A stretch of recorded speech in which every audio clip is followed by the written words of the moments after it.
আসসালামু আলাইকুম। বিবিসি আন্তর্জাতিক বিশ্ব সংবাদে আপনাকে স্বাগত। শুরুতে সংবাদ শিরোনাম, পরে বিস্তারিত। বাংলাদেশের সর্বশেষ গুরুত্বপূর্ণ আপডেট সংবাদে আপনাকে স্বাগত। শুরুতেই সংবাদ শিরোনাম, পরে বিস্তারিত। প্রথমে জানাবো, ঐক্যবদ্ধভাবে আমরা এগিয়ে যাব এই প্রত্যাশা করি। বিএনপির প্রতিষ্ঠা বার্ষিকীতে বললেন সার্জিস আলম। বাংলাদেশ জাতীয়তাবাদী দল বিএনপির ৪৭তম প্রতিষ্ঠা বার্ষিকীতে সবাইকে শুভেচ্ছা জানিয়েছেন জাতীয় নাগরিক পার্টি এনসিপির মুখ্য সংগঠক উত্তরাঞ্চল সার্জিস আলম। আজ নিজের ভেরিফাইড ফেসবুক পেজে এক পোস্টে শুভেচ্ছা জানান তিনি। এরপর জানাবো, অন্তর্বর্তীকালীন সরকার পদ কি হারিয়েছে প্রশ্ন দেবপ্রিয় ভট্টাচার্যের। সেন্টার ফর পলিসি ডায়ালগ সিপিডির সম্মানীয় ফেলো দেবপ্রিয় ভট্টাচার্য বলেছেন, বাংলাদেশের উপর দিয়ে ঝড় বয়ে যেতে দেখছি। আমরা রাজনৈতিক বিভিন্ন ঘটনাবলী এবং নির্বাচন প্রক্রিয়াগুলো দেখছি। সংস্কার কমিটির সংস্কার প্রস্তাব যেন মাঝপথ থেকে এগুতে পারছে না। সরকারের পথভুল হয়েছে কিনা সেই প্রশ্ন তুলেছেন তিনি। এদিকে অচেতন করে শিশুকে ধর্ষণের অভিযোগ, পুরো পরিবারকে হত্যার হুমকি। মাদারীপুরের কালকিনিতে নাকের সামনে চেতনানাশক দিয়ে ৮ বছরের এক শিশু শিক্ষার্থীকে অচেতনের পর ধর্ষণের অভিযোগ উঠেছে প্রতিবেশীর বিরুদ্ধে। তবে এই ঘটনা কাউকে বললে পুরো পরিবারকে হত্যার হুমকি দেওয়া হয়। এরপর প্রচুর রক্তক্ষরণ শুরু হলে মেয়েটিকে হাসপাতালে ভর্তি করা হয়েছে। এবারে জানাবো, গুজব তৈরির কারখানার নতুন দায়িত্ব পেলেন পুতুল। পরিচালিত হয় দিল্লি থেকে, বলছে দৈনিক যুগান্তর। গত বছরের ৫ই আগস্ট ছাত্র জনতার নজিরবিহীন গণ অভ্যুত্থানের মুখে তৎকালীন প্রধানমন্ত্রী আওয়ামী লীগের সভাপতি শেখ হাসিনা পালিয়ে আশ্রয় নেন ভারতের দিল্লিতে। শেখ হাসিনার পথ ধরে দলটির বহু নেতা, সাবেক মন্ত্রী, প্রতিমন্ত্রী এবং সংসদ সদস্যদের বেশিরভাগই দেশ ছাড়েন। এ কারণে আওয়ামী লীগের গবেষণা প্রতিষ্ঠান সেন্টার ফর রিসার্চ অ্যান্ড ইনোভেশনের সিআরআইয়ের কার্যক্রম অনেকটা মুখ থুবড়ে পড়ে। সজীব ওয়াজেদ জয় যুক্তরাষ্ট্রের নাগরিক হওয়ার কারণে তিনি এটি পরিচালনা করতে পারছেন না। কারণে নতুন দায়িত্ব দেওয়া হয়েছে শেখ হাসিনার মেয়ে পুতুলকে বলে নিশ্চিত করেছে দৈনিক যুগান্তর। এবং সর্বশেষ জানাবো, অবস্থার উন্নতি, আইসিইউ থেকে কেবিনে নুরুল হক নূর। গণ অধিকার পরিষদের সভাপতি ডাকসুর সাবেক ভিপি নুরুল হক নূরের শারীরিক অবস্থার উন্নতি হয়েছে, কারণে তাকে আইসিইউ থেকে কেবিনে হস্তান্তর করা হয়েছে। বর্তমানে তিনি আগের থেকে অনেকটা সুস্থ হয়েছেন। প্রিয় দর্শক, এতক্ষণ শুনছিলেন সংবাদ শিরোনাম, এবারে বিস্তারিত। তবে তার আগে বন্ধুরা, অনুরোধ থাকবে সংবাদটিতে একটি লাইক দিন। এই চ্যানেলে আপনি নতুন হয়ে থাকলে আমাদের সংবাদটি দেখতে দেখতে চ্যানেলটি সাবস্ক্রাইব করে রাখুন। কমেন্ট করে বন্ধুরা আপনার মূল্যবান মতামত জানিয়ে দিন আপনি বিশ্বের কোন দেশ থেকে বা বাংলাদেশের কোন স্থান থেকে আমাদের সংবাদটি দেখছেন এবং শুনছেন। আর বন্ধুরা, এই সংবাদটি আপনার সোশ্যাল মিডিয়া ফেসবুকে শেয়ার করে বন্ধুদেরও দেখার সুযোগ করে দিন। এবারে বিস্তারিত।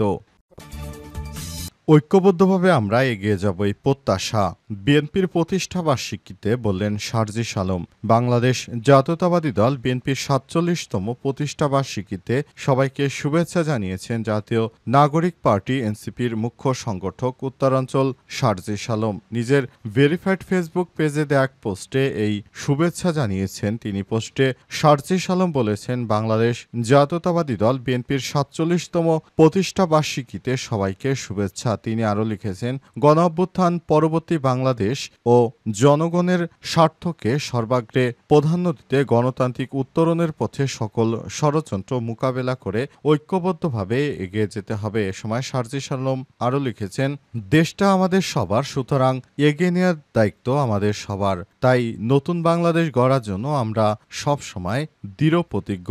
অন্তর্বর্তীকালীন সরকারের প্রধান উপদেষ্টা প্রফেসর ডক্টর মোহাম্মদ ইউনূস আমাদের জন্য যে সুযোগ সৃষ্টি করেছেন, সেই সুযোগ অনুযায়ী আমরা নতুন বাংলাদেশ গড়তে চাই। অন্তর্বর্তীকালীন সরকারের প্রধান উপদেষ্টা প্রফেসর ডক্টর মোহাম্মদ ইউনূস বাংলাদেশটাকে স্বাধীন ও সুন্দরভাবে পরিচালনা করছে, যেটা আমাদের জন্য খুবই ভালো একটি বিষয়। তাই নতুন বাংলাদেশ গড়তে বিএনপি সহ আমরা যারা ফ্যাসিবাদ বিরোধী আন্দোলন সংগ্রামে যুক্ত ছিলাম, সবাই একসঙ্গে কাজ করব, এই প্রত্যাশা ব্যক্ত করেছেন তিনি।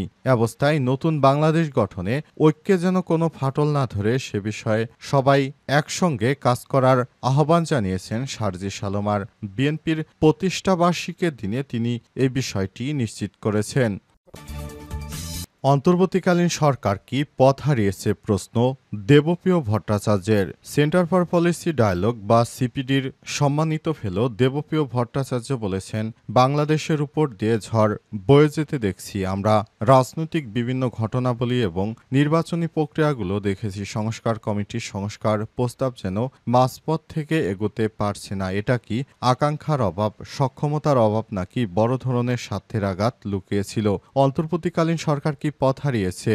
এই প্রশ্নটি আমাদের মনের ভেতর বড় আকার ধারণ করেছে। আজ 1 সেপ্টেম্বর রাজধানীর একটি অভিজাত হোটেলে বাংলাদেশ রিফর্ম ওয়াচ নামের সূচনা অনুষ্ঠানে এসব কথা বলেন তিনি। বাংলাদেশের টেকসই উন্নয়ন অবিষ্ট এসডিজি বাস্তবায়ন বিষয়ে বেসরকারি উদ্যোগে গঠিত নাগরিক প্ল্যাটফর্মের উদ্যোগে অনুষ্ঠানটির আয়োজন করা হয়। ডক্টর দেবপ্রিয় ভট্টাচার্য এই প্ল্যাটফর্মে আহ্বায়ক দায়িত্ব পালন করেছেন। সিপিডির senior research fellow Taufiqul Islam Khan মূল প্রবন্ধ উপস্থাপন করে বাংলাদেশ রিফর্ম ওয়াচের গুরুত্ব তুলে ধরেন। দেবপ্রিয় ভট্টাচার্য বলেন, বাংলাদেশের উপর দিয়ে এই মুহূর্তে একটি বড় ঝড় বয়ে যাচ্ছে। এই ঝড়ের আঘাতে আমাদের অর্থনীতি, সংস্কৃতি, রাজনীতি ও সামাজিক জীবন সব ক্ষেত্রে অনুভূত হচ্ছে। ঝড় যখন আসে তখন মানুষ তার সবচেয়ে বড় সম্পদ রক্ষা করার চেষ্টা করে। এই মুহূর্তে আমাদের সবচেয়ে বড় সম্পদ হলো জুলাই অভ্যুত্থানের ভেতর দিয়ে যে বৈষম্যবিরোধী চেতনা পেয়েছি সেটা রক্ষা করা। সেই বৈষম্যবিরোধী চেতনা বাস্তবায়নের জন্য মানুষের মধ্যে যে পরিবর্তনের প্রত্যাশা জেগেছে সেটা ধরে রাখা উচিত। কিন্তু সরকারকে দেখতে পাচ্ছি তারা সেভাবে কাজ করছে না। থমকে গেছে ইউনূসের সরকার। অচেতন করে শিশুকে ধর্ষণের অভিযোগ, পুরো পরিবারকে হত্যার হুমকি।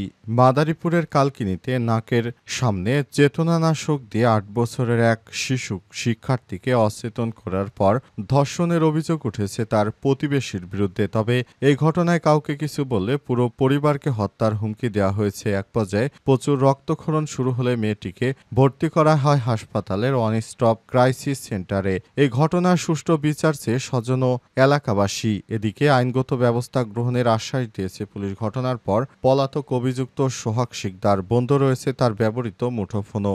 1 সেপ্টেম্বর এই তথ্য নিশ্চিত করেছে থানা পুলিশ। ভুক্তভোগী স্বজন ও এলাকাবাসী জানায়, কালকিনি পৌরসভার পশ্চিম পাঙ্গাশিয়া গ্রামের আক্কেল শিকদারের ছেলে সোহাগ শিকদার নিজ ঘরে গত শুক্রবার দুপুরে ডেকে নেয় প্রতিবেশী মেয়েটিকে। পরে শিশুটির নাকের সামনে চেতনানাশক দিয়ে অজ্ঞান করার পর দরজা বন্ধ করে শিক্ষার্থীকে ধর্ষণ করে। সোহাগের বিরুদ্ধে ধর্ষণের অভিযোগ ওঠে। 3 ঘন্টা পর জ্ঞান ফিরলে বিষয়টি কাউকে জানালে মেয়েটি এবং তার পরিবারকে হত্যার হুমকি দেয় অভিযুক্ত সোহাগ। পরে বাড়িতে চলে আসে ভিকটিম শিশুটি। এদিকে প্রচুর রক্তক্ষরণের ফলে শিশুটিকে প্রথমে কালকিনি উপজেলা স্বাস্থ্য কমপ্লেক্স এবং পরে অবস্থার অবনতি হলে বিকেলে ভর্তি করা হয় 250 শয্যা বিশিষ্ট হাসপাতালে। বর্তমানে সেই অভিযুক্ত পলাতক অবস্থায় রয়েছে, তার বিরুদ্ধে ব্যবস্থা গ্রহণ করা হচ্ছে।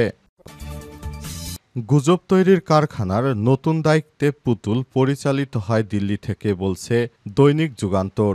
গত বছরের 5 আগস্ট ছাত্র জনতার নজিরবিহীন গণ অভ্যুত্থানের মুখে তৎকালীন প্রধানমন্ত্রী ও আওয়ামী লীগ সভাপতি শেখ হাসিনা পালিয়ে আশ্রয় নেন ভারতের দিল্লিতে। শেখ হাসিনার পথ ধরে দলটির বহু নেতা, সাবেক মন্ত্রী, প্রতিমন্ত্রী এবং সংসদ সদস্যদের বেশিরভাগই দেশ ছাড়েন। এ কারণে আওয়ামী লীগের গবেষণা প্রতিষ্ঠান সেন্টার ফর রিসার্চ অ্যান্ড ইনোভেশনের সিআরআইয়ের কার্যক্রম অনেকটা মুখ থুবড়ে পড়ে। আওয়ামী লীগের গুজব তৈরির কারখানা হিসেবে খ্যাত সিআরআইয়ের দায়িত্ব এখন ক্ষমতাচ্যুত সাবেক প্রধানমন্ত্রী শেখ হাসিনার মেয়ে ছাইমুয়াজেদ পুতুলের হাতে বলে নিশ্চিত করেছে দৈনিক যুগান্তর। নয়াদিল্লির অভিজাত এলাকায় লুটিয়েন্স বাংলোজনের কাছে একটি দোতলা ভবনকে কার্যালয় বানিয়ে তিনি এখন এই প্রতিষ্ঠানটির যাবতীয় কার্যক্রম পরিচালনা করছেন। এই লুটিয়েন্স বাংলো জোনের একটি বাড়িতে বসবাস করছেন তার মা। পতিত স্বৈরাচারী সরকার আওয়ামী লীগের সভাপতি শেখ হাসিনা যুক্তরাষ্ট্রের নাগরিক হয় আইনগতভাবে সজীব ওয়াজেদ জয়ের পক্ষে এখন অফিসিয়ালি সিআরআইয়ের দায়িত্ব পালন করা সম্ভব নয়। এ কারণে শেখ হাসিনার নির্দেশে জয়কে সরিয়ে ছাইমুয়াজেদ পুতুল সিআরআইয়ের নতুন দায়িত্ব পালন করছেন। পুতুল নিয়মিত এই কার্যালয়ে অফিস করছেন। এখান থেকেই তিনি বাংলাদেশ ও বিভিন্ন দেশে সিআরআই এর কার্যক্রম পরিচালনা করছেন। 11 জুলাই বিশ্ব স্বাস্থ্য সংস্থা দক্ষিণ পূর্ব এশিয়ার আঞ্চলিক কার্যালয় এসইআরও পরিচালক পদ থেকে ছাইমুয়াজেদ পুতুলকে অনির্দিষ্টকালের জন্য ছুটিতে পাঠানো হয়।